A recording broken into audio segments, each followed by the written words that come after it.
હનુમાનજી મહારાજનો એક પ્રસંગ છે સ્પર્ધાનો. જી.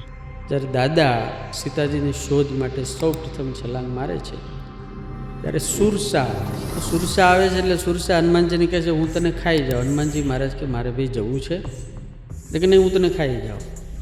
તો કે હું સીતાજીને દર્શન કરી રામને સમાચાર આપી અને પછી આવીશ, તું મને ખાઈ જજે.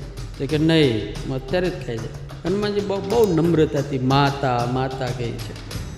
તો કે સારું, ખાઈ જા. તો હનુમાનજી મારે જે સુરસાનું મોઢું હતું ને એનાથી ડબલ મોટા થઈ ગયા.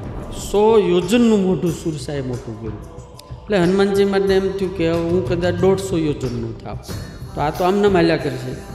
એટલે હનુમાનજી મહારાજે એટલો સરસ મજાનો પ્રયોગ કર્યો, પોતાની બુદ્ધિનો ઉપયોગ કર્યો કે અતિ સૂક્ષ્મ રૂપ ધારણ કરીને હનુમાનજી મારા સુરસાના મોઢામાં ગયા, પેટમાં આંટો મારી, મગજમાં આંટો મારીને બહાર નીકળીને કીધું, માં હવે તે મને ખાઈ લીધો, તારો સંકલ્પ પૂરો થઈ ગયો, હવે મને જવા દે. કે હનુમાનજી મહારાજ અહીંયા 2 વસ્તુનો ઉપયોગ કર્યો છે, બળ અને બુદ્ધિનો.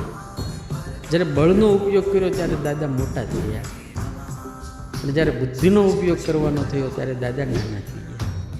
હનુમાનજી મહારાજ નિરાશ નથી થતા, ટેન્શનમાં નથી આવતા. એનું કારણ એને નાના થતાં આવડે છે. જ્યારે આજે આપણને કોઈને નાના થતાં આવડતું